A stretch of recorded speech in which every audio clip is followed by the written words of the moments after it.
현 정부가 이거를 푸는 방식은 그냥 건보를 사실상 그 지출을 줄이는 방식으로 이제 나갈 거는 이제 많아 보이니까 나가는 거를 줄이면 되겠다라고 생각을 해가지고 일단 이 부분에서 큰 축을 차지하고 있는 것 중에 하나가 실손보험이기 때문에 비중증 실손보험 그런 걸 관련해 가지고 이제 완전히 세상을 조금 바꿔나가겠다 이런 생각인 것 같습니다.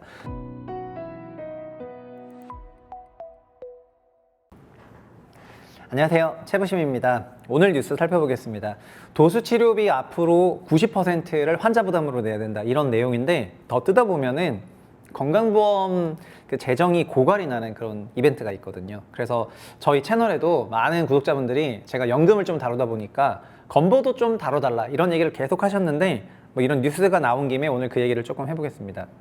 기본적으로 올해부터는 1세대, 2세대 실손보험 가입자들이 약 1,600만 명 계시는데 저도 1, 2세대 가입자거든요. 근데 이분들에게 혜택을 축소한다 이런 기사가 났었습니다. 핵심은 실손이 1세대, 2세대 실손보험이신 분이 약 1,600만 명이고 후기 2세대 그리고 3, 4세대이신 분이 약 2천만 명 정도 되는데요. 이게 먼저 팔았던 실손보험들은 자기 부담률이 되게 낮아요. 자기 부담률이 낮다는 거는 이제 병원에서 실비가 나왔을 때 내가 내는 돈이 작다 이렇게 보시면 될 것 같고 보험료 갱신 주기도 이제 굉장히 벌어져 있습니다. 그리고 지금 재가입이 안 되는데 이 뒤에 거는 이제 가입을 하셔야 되고 부담률이 조금 높다 이렇게 보시면 될 것 같습니다. 이걸 어떻게 바꾸냐면은 기사에 따르면은 2017년 3월까지 판매된 1세대, 2세대 실손보험이 자기 부담률이 낮고 비급여가 전부 보장되는 아주 좋은 상품이었는데 일부 2세대를 제외하면은 재가입도 필요 없고 지금 뭐 저도 이제 재가입도 필요 없고 혜택이 계속 이어지걸랑요.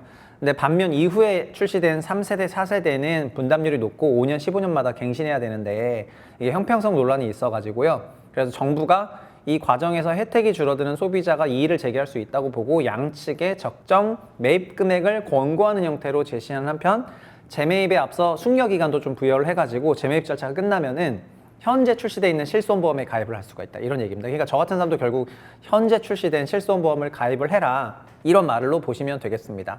그렇게 되면 어떻게 바뀌냐면은 실손보험이 있어도 도수치료를 본인 부담 90%로 하게 돼요. 도수치료 받아보신 분은 아시겠지만은 작게는 뭐 10몇만 원에서 많으면은 막 20만 원대까지 가는 건데 이거를 지금 거의 한 80%를 부담을 해주는 경우가 많고 본인 환자 부담은 아마 20% 정도 부담하시는 분이 많을 건데 이거가 이제 거꾸로 앞으로는 본인 부담 90%로 이렇게 올라가게 되거든요.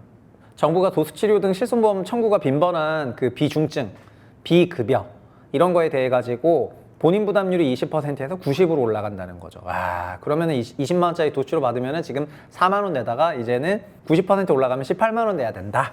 이렇게 하시면 좋을 것 같고요. 그 정도 하게 되면은 아마 정형외과 가가지고 도수치료 받는 분들이 대폭 감소하지 않겠는가 그렇게 생각이 됩니다. 일단 비중증 치료에 대한 실손보험 한도도 지금 5천만 원인데 이것도 1,000만 원으로 줄이고요.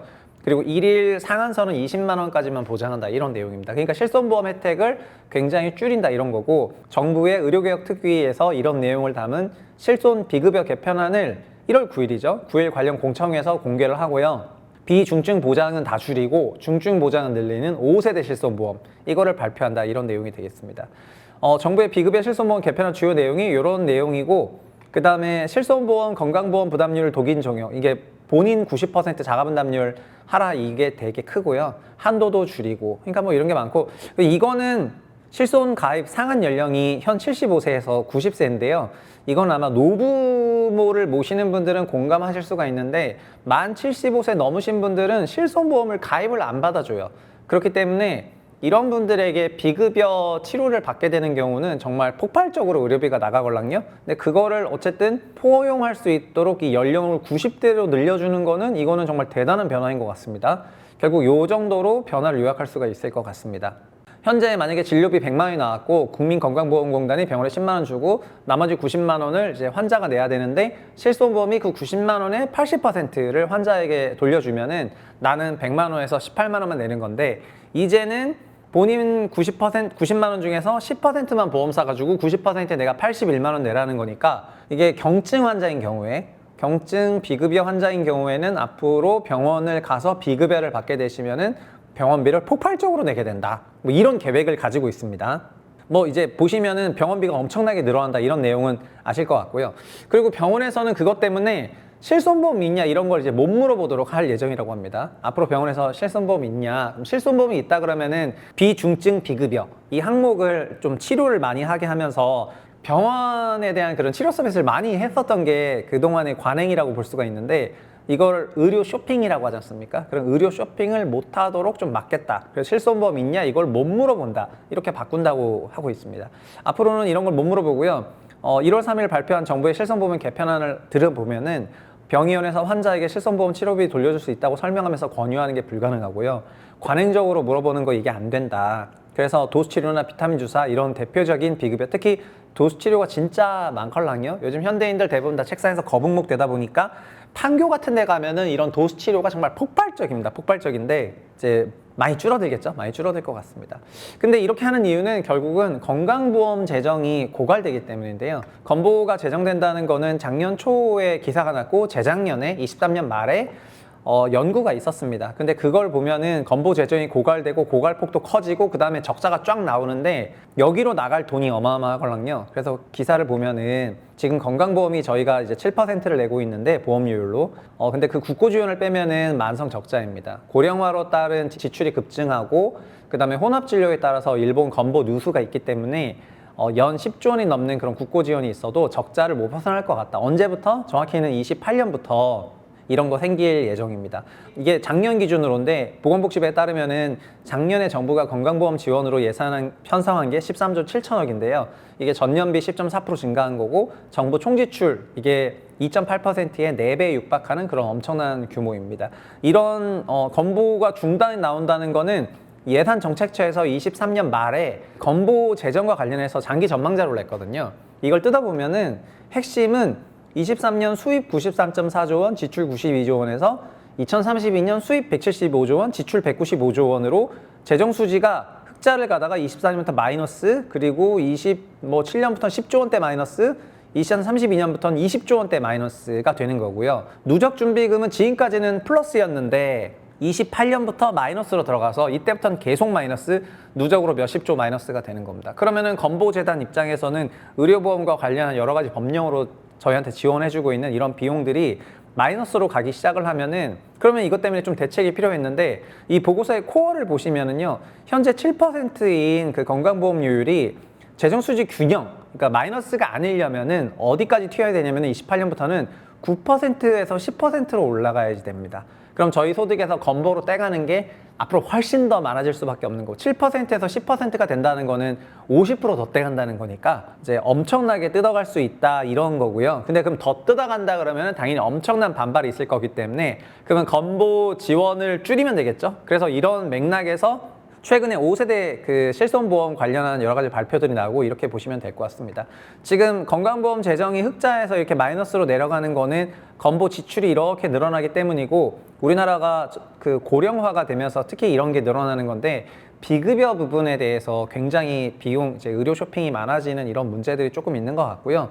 물론 비급여 전체를 의료 쇼핑만으로 얘기할 수는 없겠지만은 우리나라 의료는 저희가 분석왕 그 의료농단 그 편에서도 보시면은 한국의 병원이라는 거는 어떻게 보면은 전공의를 갈아 넣어가지고 그 종합병원이 돌아가는 시스템이고, 그 다음에 급여 항목의 그 수가를 올리지 못하는 이런 일이 발생을 하면서, 이게 대학이랑도 되게 비슷한데 대학도 등록금을 좀 동결하는 그런 흐름이 나오면서 뭔가 그쪽에 대한 비교과 부분이라고 하겠죠. 비학업적인 부분에 대해서 막 일반 대학원 만들고 그다음에 여러 가지 사업을 하고 막 이러면서 이제 했었던 건데, 그게 임계치에 차다 보니까 이제 나오는 것 같습니다. 그래서 이걸 어떻게 풀까 좀 생각을 해봤는데, 현 정부가 이거를 푸는 방식은 그냥 건보를 사실상 그 지출을 줄이는 방식으로, 이제 나갈 거는 이제 많아 보이니까 나가는 거를 줄이면 되겠다라고 생각을 해가지고, 일단 이 부분에서 큰 축을 차지하고 있는 것 중에 하나가 실손보험이기 때문에 비중증 실손보험, 그런 걸 관련해 가지고 이제 완전히 세상을 조금 바꿔나가겠다 이런 생각인 것 같습니다. 결국 정부는 이제 저희 건강보험 제도를 보시면은 보건복지부가 국민건강보험공단에 지원을 해주고, 국민건강보험공단은 당연히 사업장으로부터 보험료를 받고, 국민도 이제 건보에다가 보험료를 내고요. 이걸 저희가 7% 내고 있는데, 그럼 그걸 받아서 이 진료를 하고, 진료를 한 걸 가지고 이제 부담을 매기는 이런 방식인데, 이 부분에 있어서 마이너스가 나기 시작을 하니까 더 많이 받아가야 되는데 내는 돈은 작으니까 기본적으로 마이너스 재정이고 마이너스 재정이면은 정부가 훨씬 더 많이 줘야 되겠죠. 그럴 생각은 없으니까 저희한테 혜택을 줄인다는 방식으로 문제를 풀고 있습니다. 이거는요, 연금도 이렇게 풀 거라는 생각을 사람들한테 들게 만들거든요. 무슨 얘기냐면은 연금도 재정이 고갈되면은 지금 기재부 베이스의 사람들의 생각은 뭐냐면은 연금 재정이 고갈돼 가지고 정부가 연금을 재정을 지원해야 되는 그런 상황이 오면은 그럼 차라리 연금 주지 말자 이런 생각을 가지고 있습니다. 왜냐면은 공공재정, 재정 건전성이 훨씬 더 중요하기 때문에 정부가 부채를 일으켜가지고 연금을 준다는 생각보다는 연금 주지 말자 이런 생각이 현 정부에 있는 그 기재부 핵심 라인에 훨씬 더 세걸랑요.